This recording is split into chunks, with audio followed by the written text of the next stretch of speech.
Mark, is there a doctor about? I've cut my finger. Let me see. Keep warm, plenty of fluids, don't put it where you shouldn't.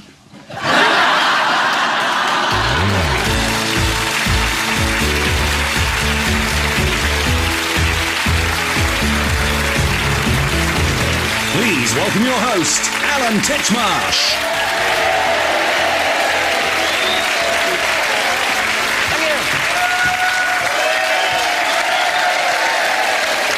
Hello, welcome to Friday's AT show. Are you feeling ready for the weekend? Yeah! Good, just kick back, get everything ready for a jam-packed hour of celebrities, makeover magic and a sprinkling of Friday fun. First, he used to be a man behaving badly, but now he's a doctor behaving badly, but we love him. Please welcome Martin Clunes.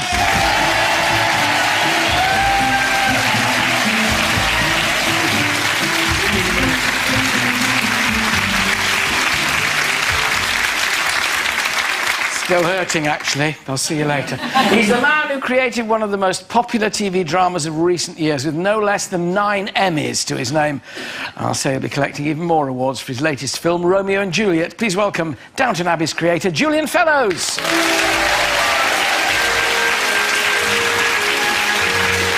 Bring your very own music.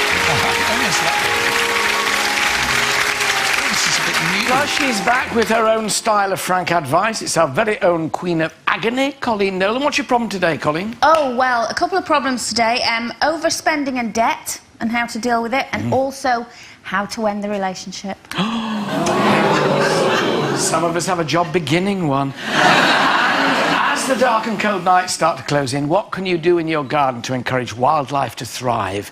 Here, exploring autumn wildlife, please welcome naturalist Stephen Moss. Walk. And we have a hot topic in our daily ding-dong. Should charity fundraisers be banned from the high street? Well, they've been branded chuggers in the media, which is short for charity muggers, but is that a fair way to describe people raising money for good causes? That's later. Now, do you all remember this classic musical? The groom's waiting at the altar, here comes the bride. They're each promising to love and obey. 7 brides for 7 brothers.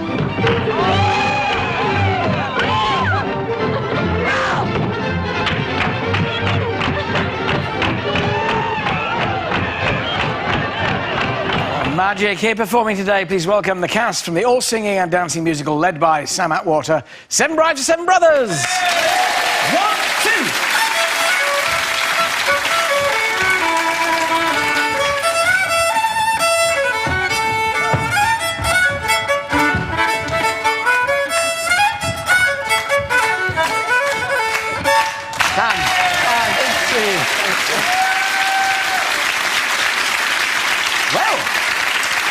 Good way to start the show. Look forward to that performance later. First, though, it's time to find out which lucky member of the audience is getting the makeover treatment today. Earlier, I sent my style team, Mylene Class and Richard Ward, out into the ATQ to find some keen volunteers. OK, ladies, gentlemen, I've got a question for you. Who would like a makeover? Oh. Come on, guys, you can't all have one. You can't all have one. Who wants it most? Come on, who wants it most? Anyone wants it that badly? Okay. Who wants it really badly? This lovely lady here. You're all in with a chance of a makeover, but only one of you is going to get it. Come inside and I'm going to reveal more. Follow me.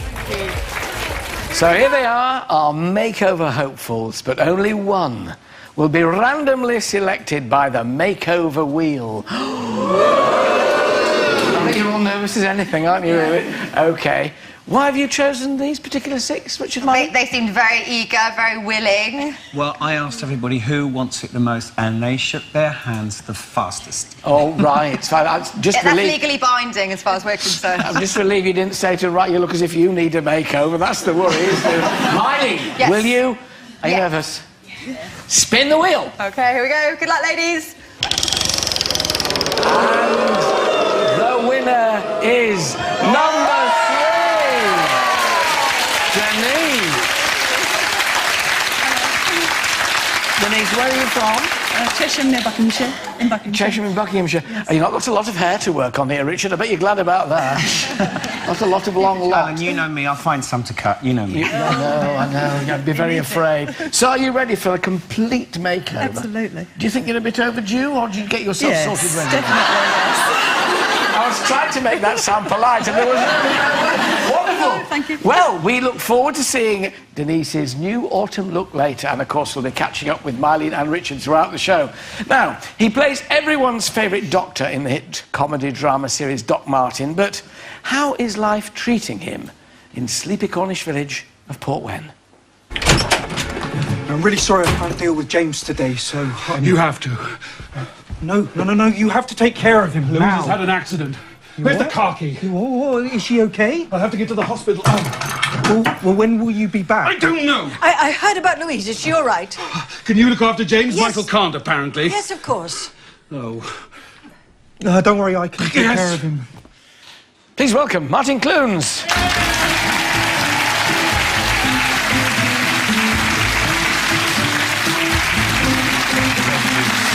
Oh, dear. He's normally so calm, Martin's so impassive. Clearly, this is all rather got to him. It's quite dramatic, these next two episodes. I'm a little bit upset. It just gets worse and worse. Life piles up on top of him, the blood phobia comes back, and then Mum, Claire Bloom. Well, and your auntie, Eileen Atkins, Dame Eileen Atkins, and now we have Claire Bloom. We're working with these giants. Acting royalty, yes. yeah. They're clearly very happy and very keen to join a cast like this. I suppose in that respect, it's a bit like Midsummer Murders. It's a starry cast every time you come round, really. I guess so, yeah. People do seem to like, working on this show. I'm sure it's to do with being in Port Isaac. Of course it's to do with being in Port Isaac. But, our crew, about 70% come back time and time Wonderful. again. Yeah. How long's your chunk down there? I mean, you virtually live in Port Isaac, which plays Portwen, presumably, for part of the summer. About 4.5 months. A long time. Yeah. But you were laid low this year. Yes, I was. What happened? I don't know. I took enormous measures, because if you're shooting for 4.5 months, you can end up just standing around for 4.5 months. So I always sort of take measures to get fit. I lost a bit of weight and everything, and taking my vitamins every day. And then I just got laid low with a viral infection. That I was changing clothes. I was putting clothes on to go to bed in order to change them 3 times. So really sweating. I wasn't wetting the bed, you understand? That's behind me. Or beneath you, one or the other. Yes. But we were used to you in comedy, and now it's a comedy drama. Yeah. Yes, it is. But in a way, you're the straight guy in this. The series. You still worry me when you're terribly, terribly impassive and dysfunctional with your patients. I suppose so. I like it. I mean, I do quite. I quite like switching on that. And just sort of being dead to people. Well, I'm going to say, can it allow you to get it out of your system, get the nastiness, which isn't there, really? Yes, no, because I can't even be firm with people in real life. I wish I could be that steely sometimes. Why do you think people have cottoned on to it? Because you're in Series 8 now, which, Are we? 6. 6? Close? Is it? I don't know. Well, I was being optimistic, 8 episodes. Forward thinking. 8 episodes of 6. 8 episodes, yeah. 6. I really don't know. We take a lot of... We're at great pains to get the scripts right. Well, your other half produces it. This is obviously a family thing. Therefore, you both have a kind of ethos about this show, what it does and what it should do and shouldn't do. Yes, it's all about tone, I think. And writers we always encourage new people to come on each year, and they never go flop. There's a Doc Martin script. It always needs to be dismantled in one way, because it's quite hard to... The premise is you've got a man who nobody likes, and he doesn't like anybody else. It's quite hard to run with that. You've got to make him likeable to the viewer. That's quite tough, isn't it? So, well, yes, I think it's about vulnerability, because he is vulnerable. He's a mess. Yes. But then it seems to me that village is full of them. Well, we've got Bert Large, who, as we saw, got engaged, recently. Yes, that's all right. And then there's the policeman. Well, honestly. So the idea was that I was... Yes, the biggest mess, but they've all caught me up. You do seem to intersperse the drama with your natural history stuff. We see a wonderful programme on horses. I started looking at horsepower. That was wonderful. You're now going to Kenya for various bits. Well, What's happening in sort Kenya? of. That's been going on for about 3 years. That one we were going backwards and forwards. I don't know if you ever anybody ever saw that YouTube clip of a lion being reunited with the two English people who Harrods used to sell lions. Yes. The idiots. And these people, you know, you can forgive them, it was the 60s or 70s or something, they bought this lion. Luckily for them, beautiful Bill Travis, who played George Adamson in the film of Born Free, came across them. And this lion was growing out of their antique shop in Chelsea. And so he, because he knew George, got on to George, who said, yes, I'll take it. And then eventually, they made a lovely film called Christian the Lion. But all because of Bill's involvement, this lion got taken and rehabbed by George Adamson, because that's what he was doing. And we wanted, my friend Tony Fitzjohn, who I've met through making these things, used to work with George. And that so captured people's imagination, that idea of an animal remembering, a wild animal remembering, you know, a human, and I think it does to us all. It's fascinating when an animal bonds, Connection, even a sheepdog, yes. Like that. So I thought, well, let's try and tell that story, and sort of realise that it was the story of animal conservation, because until the Adamsons started doing things like that and raising that awareness, and then that was carried on by Virginia McKenna and Bill Travis, that awareness sort of exploded around the world, and so animals conservation was born. But it's different now. There's no free left, I don't think. You can't really set things free. They've got to be in reserves. They sort of have, because people do unspeakable things to them. Are we going to see the results of your trips out there then? You at some are. point? This was the last one we went out this year, and I got to go to where Elsa. You remember Elsa the lion in Born Free? Well, I went with Virginia McKenna, and we were at Elsa's grave. So there was a huge lump in my throat, but it was lovely for her to go back and to interview her and talk to her about it. And I think that's coming out in the new year. Lovely. Sometime. In the meantime, you'll keep dispensing things, or refusing to dispense things. Yes. To the people in Port West. As you see fit, and generally not. Yes. Julian, ever thought of doing a medical drama? Does that ever appeal? Well, I live for casualty, so I think I probably could. I love trying to guess what the accident's going to be.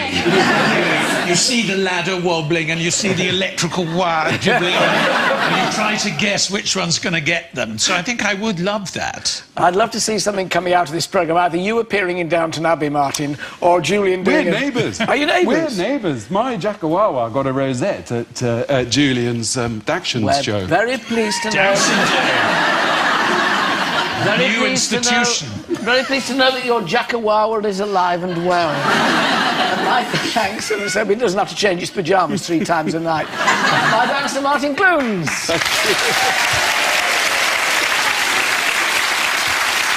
Don't go anywhere.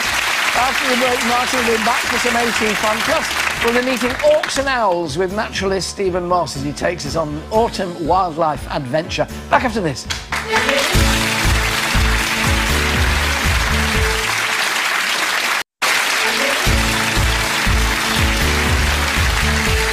Hello again. Still to come, the results of our autumn makeover, plus 7 brides for 7 brothers are performing for us later. Sam, you play one of the brothers, Adam, lead brother. Yes. Fun show. We all love watching the film. It is. It's a great show. We've actually taken the show from the US version, so it's an updated, fresh version, and it's a brand new set and everything else. And we've got these young dancers who you'll see later on are just incredible. So it's a brand new version. So if you've not seen it yet, then make sure you get tickets. But all the numbers are in. They're all in. We've actually got some new numbers which have never been seen before, which I managed to sing, which is great. So yeah, there's added stuff as well as the great old stuff. Wonderful. We look forward to the barn raising on stage. Should be worth seeing. Time now for some AT fun and games, I hope, with Martin Clunes. As Doc Martin, we thought we'd see how many Dr. punchlines Martin could guess. I have to tell you, I'm not remotely optimistic. OK? Right. This is very unwise. Doctor, I think I'm a bell. Shut up, get out. Take these. If it doesn't help, give me a ring. It's all in the delivery. Shall I stop now? Doctor, I swallowed a bone. Are you choking? No, I really did. This we should go on the road.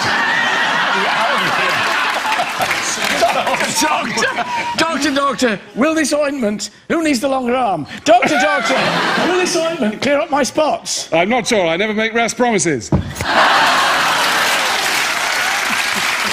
Doctor, Doctor, I'm becoming invisible. Yes, I can see you're not all there. Doctor, I think I'm a bridge. Well, what's come over you? Oh, two cars, a large truck and a coach. Ba-boom! We'll never stop. No, we'll never stop. We'll never eat.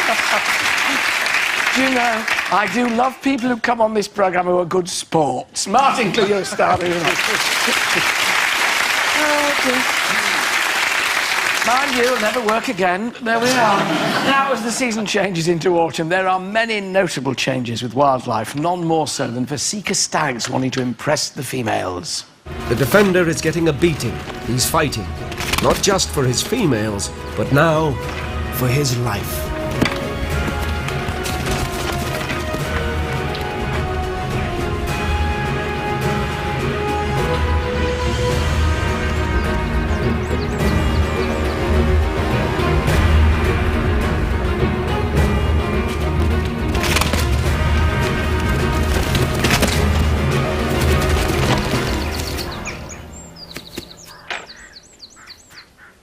He's held on.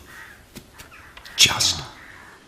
It's an amazing place to live, the British Isles. Things change every month of the year. One man who's written an astonishing, multicoloured book about it is the naturalist Stephen Moss. It does remind you how lucky we are to live in a country where there is seasonality, where things change from season to season. But what's special about autumn, Stephen? Well, what I love about autumn is that people think it's this time of sort of death and decay and departures. You know, everything's going, the leaves are turning brown. But actually, as you can see there, so many things are happening. It is such an exciting time. So particular things to look out for at this time of year? Well, the deer rutting, of course. And they're just trying to impress females, well, there, what's happening is that the men are basically getting all the attention and doing all the noise and making all the fuss. But it's the women, it's the females who actually make the decision. They're the ones that choose. How like life. How like our everyday life. I like my Men make the most noise, and then you look at her and she goes, oh, yes. I don't think so. It's the same in nature. That's interesting. Yeah. And we've got the birds departing. I saw 2 swallows today, probably the last ones going, but very soon the birds are going to come in, the geese and the ducks and the swans and things like And that. this is why, certainly in my garden, we leave lots of apples that fall on the ground for things like redwings and fieldfares, and they tend... So they're coming from where the swallows are going... The swallows are going Africa? all the way to South Africa. Yeah. Absolutely incredible. A bird that weighs about an ounce is going to fly all the way to Africa. But we forget in Britain that we have winter visitors as well. So, as you say, these thrushes, redwings and fieldfares, beautiful, beautiful thrushes. They come from Iceland, from Scandinavia and from Arctic Russia. So both sets of birds are trying to get warmer, but the swallows need it warmer than the fieldfares and the redwings. It's all about food. Yeah. You know, there's the berries around, the bushes around my home in Somerset are absolutely laden at the moment with fruit, and that's what's really going to make the difference. Yeah.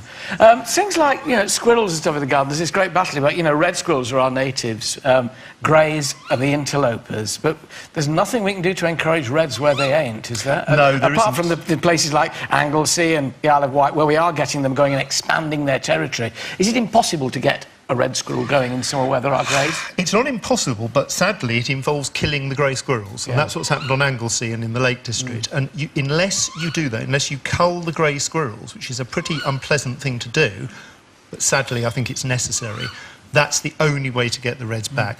Don't think you could do it in the middle of London. I don't think you could do it in a London park. Yeah. Well, one day maybe we'll see it. Martin, do you see much wildlife when you're filming, Doc Martin?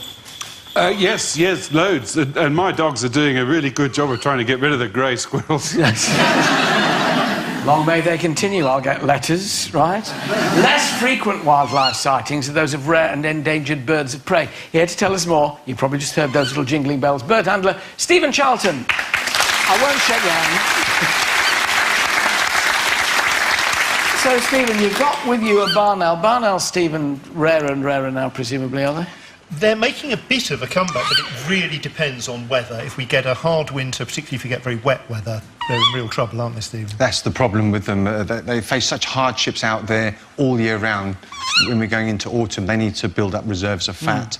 The thing is, all the hunting techniques, usually near roads, so they become casualties. And unfortunately, it's not a good thing for the barn owl. But The upside is the other ones are doing fairly well. The Tawny here, Tawny Owl, That's correct. doing its to-wit and waiting for its to-woo to come from the other side of the studio, which isn't there. So, Tawny much more common, because you've all heard this sound at night, haven't you? You always look the wrong way, don't you? You're going to come look at me if I walk around here, then they can see your eyes.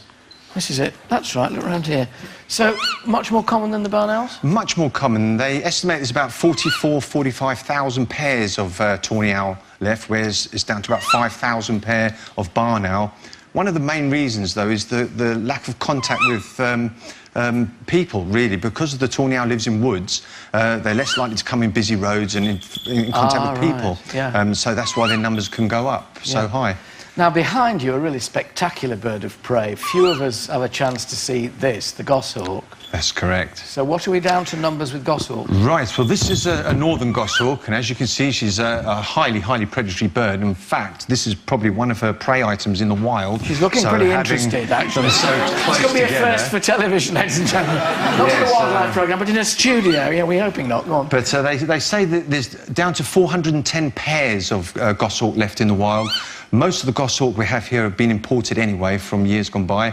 Yeah, 410 pairs. That's not a lot, considering the distribution across the whole of the United Kingdom. Harvest time is pretty good for them, presumably, Steve, because little voles and critters are coming out from underneath the straw and the hay and whatnot, and making good, rich pickings there. Particularly for the barn owls. Yeah. You know, we've had very settled weather, haven't we, for the last couple of months, and that is brilliant for the barn owls. Is there anything we can do, Stephen, for the birds of prey ourselves? There is, and it all starts off, really, with bird gardens and tables in your gardens. Right. I mean, a lot of people feed the birds. Autumn is a good time to start getting the food out for them and making sure you do it all the time, not just once every now and again. Lets the garden birds build up their reserves.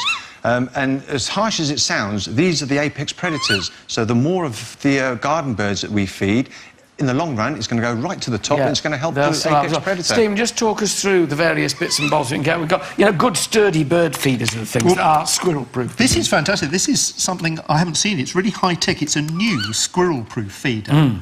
And we don't like the squirrels getting into our bird food, do we? And this is perfect because the little birds can pick the seeds out and the squirrels can't. Yep, right.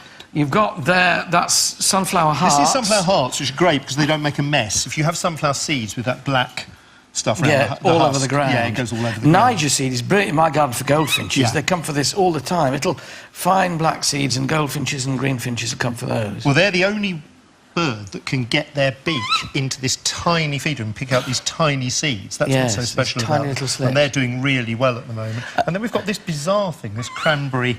I'm not quite sure what it is, but it looks like something I'd feed my children, but... Yes, or feed to fish. Yes, possibly. So that's a great treat for them, apparently. Apparently, yes. Nest Box is getting them up now for both roosting and for prospecting later on in spring for egg-laying, presumably. But yep. The blue tits will be going in and out now, looking at it, but maybe, as you say, in winter, the wrens particularly, they want to huddle up, keep warm if it turns cold. They'll be going in there. Julian, garden attract wildlife. You're down in Dorset. Are you wildlife conscious down there? Do you put stuff out for birds and things? No, I am actually, because we have a couple of rivers by our house, and we see egrets and actually wonderful birds, kingfishers and all that sort of thing. And so, yes, I am rather aware of it. And it's a great privilege, actually. Dorset is a great privilege to live in, I think. God, yeah. Yeah. The two Dorset men over there. And my thanks to them, and also thanks to Stephen Charlton and Stephen Moss. Thank you both very much indeed. Next is time for today's Ding Dong. Should charity fundraisers be banned from the high street? They've been branded chuggers by some. That's short for charity muggers. But are they really such a nuisance? Chief Executive of the Institute of Fundraising, Peter Lewis, says the money raised on the streets makes such a difference to good causes, whereas radio host James O'Brien is sick and tired of getting hassled on the streets and wants to see them banned. Let's hear the argument from both sides. Gentlemen, the floor is yours. Peter. Well, last year, 865,000 people in this country signed up to support a charity through direct debits. £130 million were towards good causes, helping homeless people, research into cancer. That's why charities need to still be able to ask for support on the street. 865,000 people signed up for it. 800,064 and 99 actually didn't want to, but they were responding to this dreadful exertion of pressure upon you when you're out in public, because it doesn't feel like they're saying, do you want to support this charity? It feels like they're saying, are you a generous person? And that's very bad manners. It's also very uncomfortable, because you might well be a generous person, but you don't feel the need to justify yourself to a spotty Herbert with a clipboard who looks at you as if you haven't washed that morning when you say, no, thank you very much. I do quite enough already. There is an assumption, isn't there, that, you know, people who don't want to give in the street don't give anything anyway. Could be wrong. But those people, the generosity of the British public is shown by the people actually signing up and supporting those charities and giving that money. I'd be interested to know how would James fill that gap of £130 million helping homeless people? Well, you all know. That's your job, Peter. If you want me to tell you, I will. You're a radio host. If you don't ask, you don't get. Well, if you don't you want an the public for informed support, audience, and there's a difference between information and pressure. So what you should be doing is having the people that work for the charity possibly trying to promote their cause from a position of proper understanding and support, rather than some students who've had about 6 hours training being sent out on a Monday to raise money for pandas, a Tuesday for orphans, a Wednesday for homeless people, a Thursday for lemmings, and Fridays for, goodness knows, retired radio presenters. That just shows James' lack of understanding of the issue. Most of the teams of fundraisers who are out on the street at the moment actually are employed by the charities, by homelessness charities, by disaster relief charities. They are directly employed. You know as well as I do that you can see the same people promoting different charities from one week to the next. And very sincerely, they do raise money for very good causes, but they're raising it from people who are not giving it for the right reasons. Colleen, do they irritate you when you're buttonholed in the street? Yes. Yep. I feel guilty saying that, but they do. I've got charities I support, so I don't need them badgering me when I'm shopping. Martin, when somebody comes up to you with a collecting tin, do you always put something in out of guilt? Yes, or I because do. you I want to think help? you're talking utter rubbish, making such huge assumptions that you really can't back up. And if you're embarrassed by being asked or pressured by being asked if you're generous or not, then don't go out, you pussy. Well, well,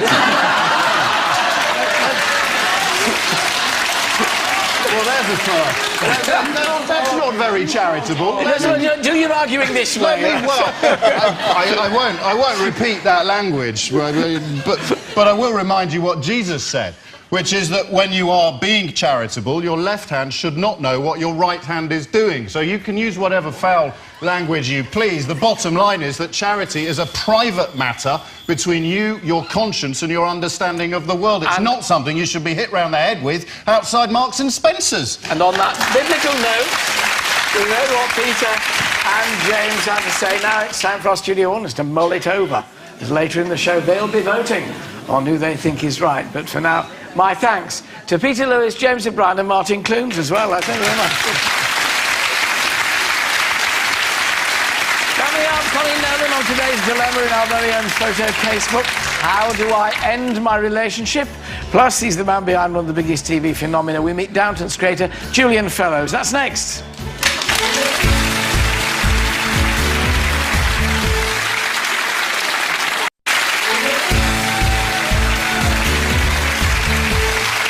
Welcome back, with apologies for any intemperate language in that last part. Things get rather heated. Richard and Mylene are frantically working hard over in the makeover pot. How's it going? Hello. It's going very well. We've managed to get Denise out of the trousers. She lives in trousers and into some dresses, so we're just trying those on at the minute. All right, that's taking you this long to get her out of trousers, I think. That's very promising, isn't it? Have fun. OK, will do. But first, she's back with her trademark style of straightforward advice. Please welcome Britain's frankest agony aunt, Colleen Nolan.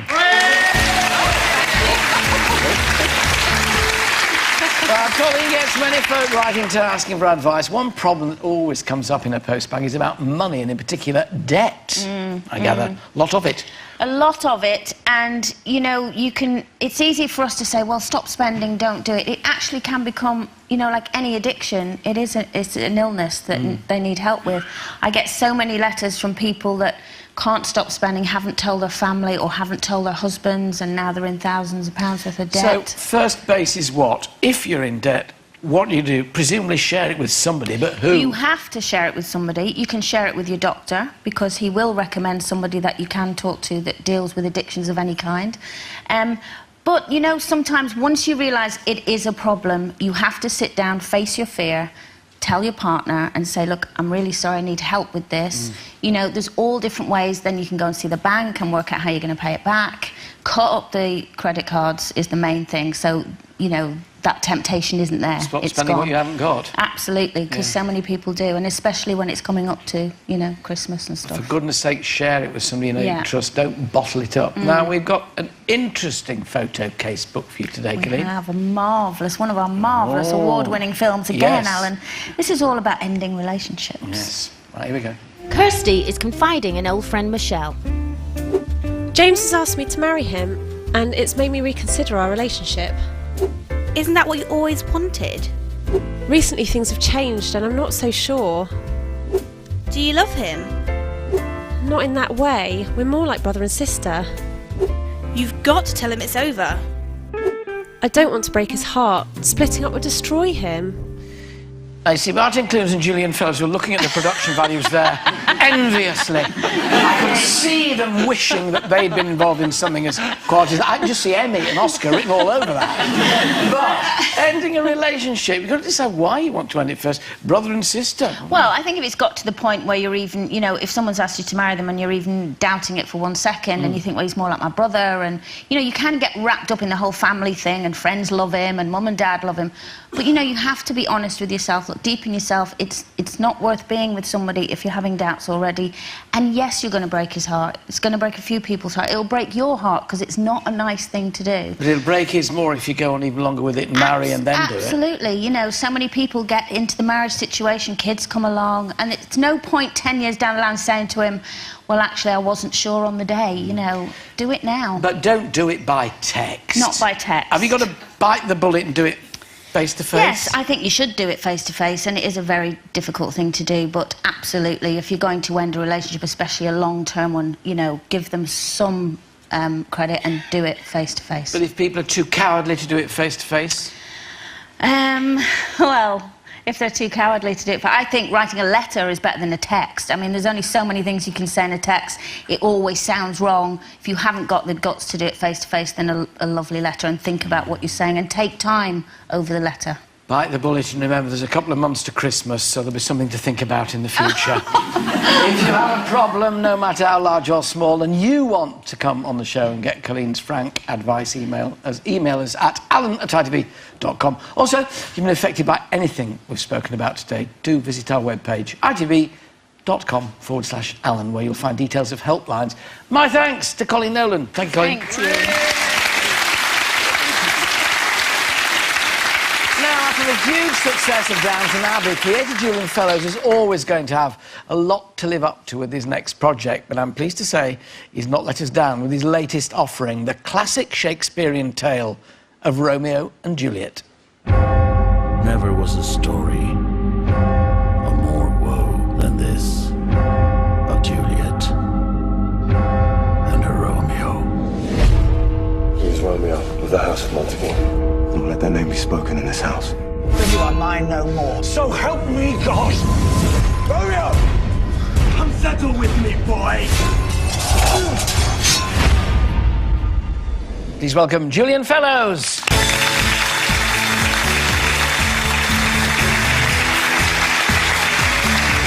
Welcome.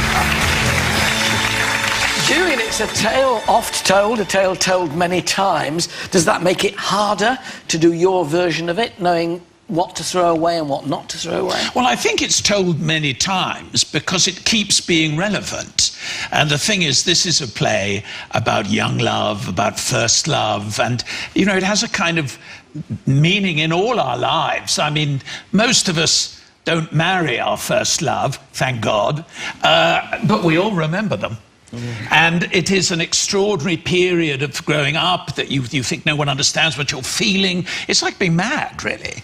And Shakespeare sort of plugged into that. And so each new generation reinvents it and reinterprets it. I mean, for me, the appeal of this production, when the producers came to me, was that they wanted to do another really romantic one, you know, set in medieval Italy and the sort of wonderful castles and all that stuff. So the setting is as was, as it were. The setting is as was. was, and there hasn't really been one like that since Zeffirelli in the 60s, you know, which is sort of half a century ago now.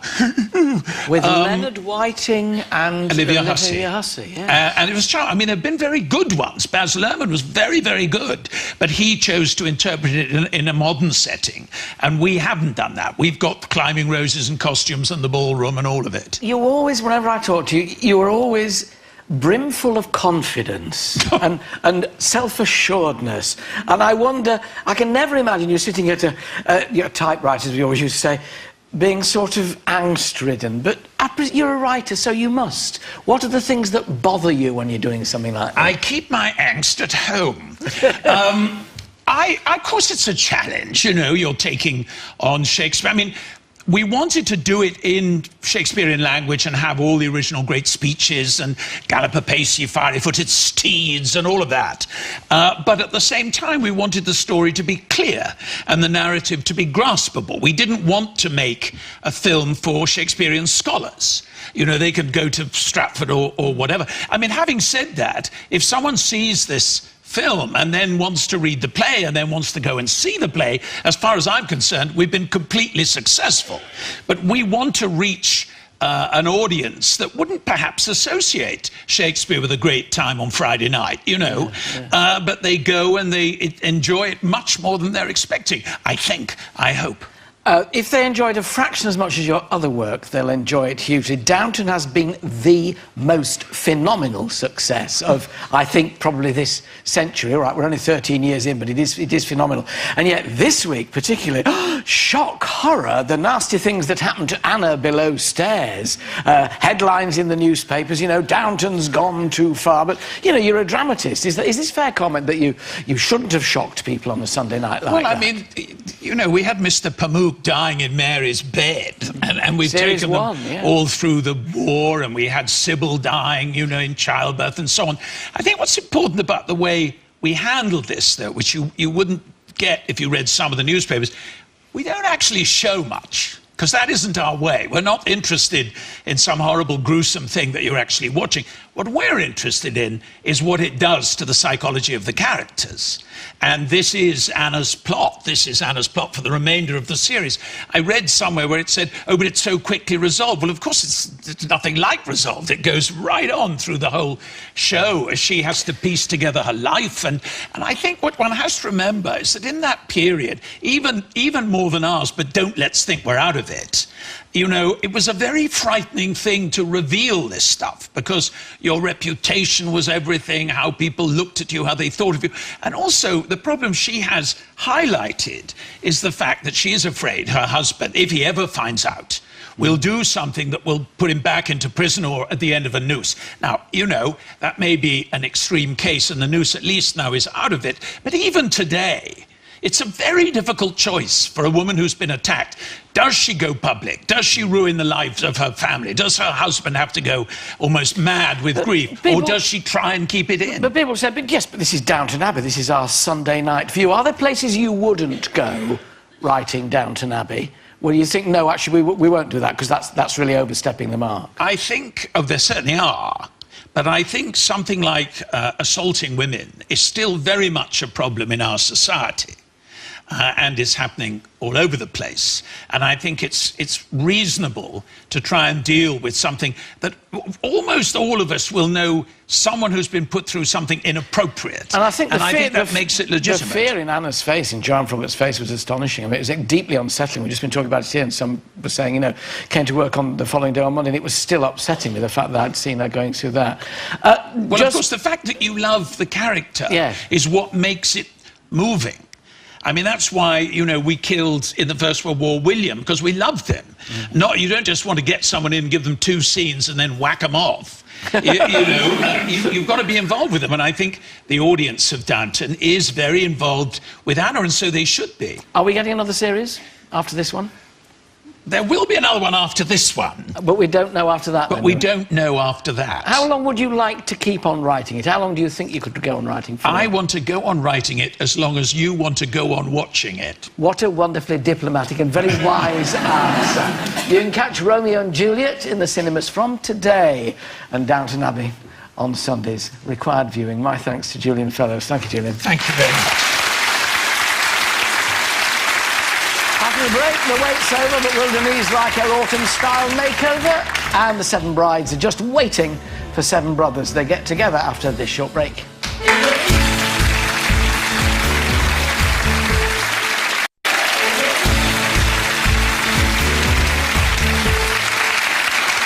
Welcome back. And all singing, all dancing, spectacular performance by the cast of 7 Brides for 7 Brothers. That's later. But now, earlier we met Denise, who was chosen at random by our makeover wheel. Well, she was whisked away by Mylene and Richard, and they've been treating her to a new autumn look. Let's remind ourselves of how Denise looked earlier. And here is Denise now.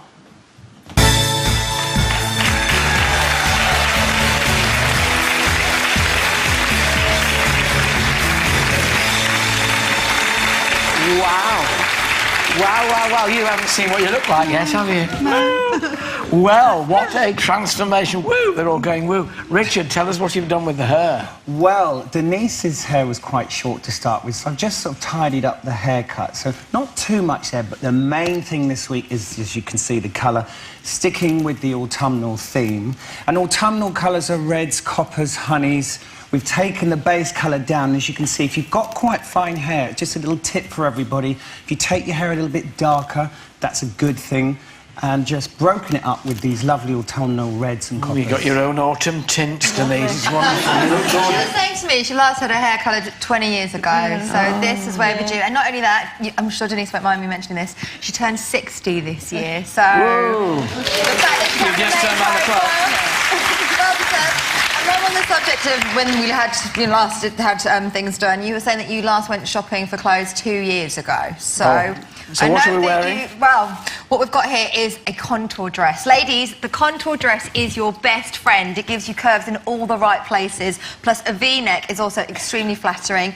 The embellished necklace, it just adds that extra little element that's eye-catching. But this, for me, little I think Theresa it's May's on the feet. Oh, well, everyone knows I love a bit of leopard print, so it's a winner. But yeah, Maclan, £45. Would you like to see what you look like? Yes, Because you please. haven't yet, have you? No, Stand right there. Yes. This, Denise, is you now. Wow. Oh, that's lovely. Don't touch it. Ladies and gentlemen, thank you, Denise. You're welcome. Now, the question of the day in our ding-dong was, should charity fundraisers be banned from the high street? If you agree with Peter Lewis and think, hold that up, think they play an important role for charities, please raise your blue paddle. Or if, like James O'Brien, you're sick and tired of getting hassled in the street, please vote yellow. Raise your paddles now. Oh, gosh. They want to give you money, Peter, but they don't want to be hassled in the high street. And Martin's now throwing biscuits at them. Is there a topic or issue you'd like to see argued out in our Daily Ding Dong? Email us at alan@itv.com. A big thank you to all my guests today. Join us on Monday, when I'll be with singer Michael Bolton and historian Bettany Hughes. Have a great weekend, and to get you in the mood, so I'd leave you with an all-singing, all-dancing performance. You can catch Sam Atwater and the cast on their nationwide tour across the UK until next May. Here's the spectacular 7 Brides for 7 Brothers.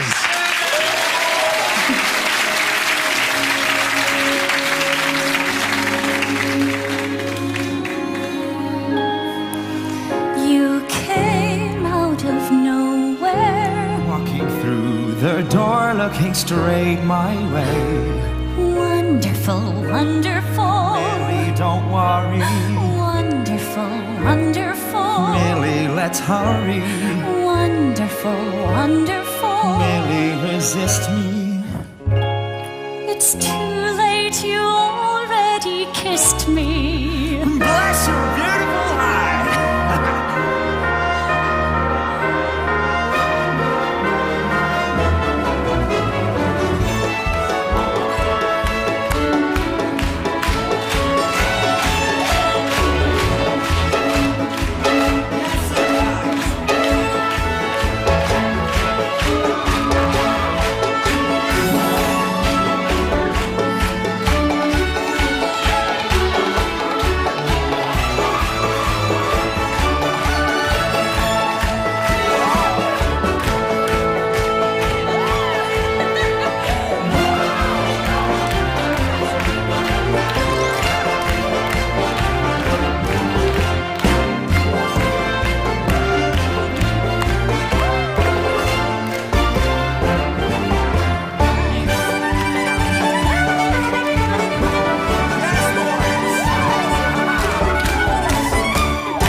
less than 2 wins in their final games can guarantee a trip to Brazil for Roy's boys next year, so the pressure is on as England take on Montenegro in the World Cup qualifier live from Wembley tonight at 7:30. Coming up next, it's Tipping Point.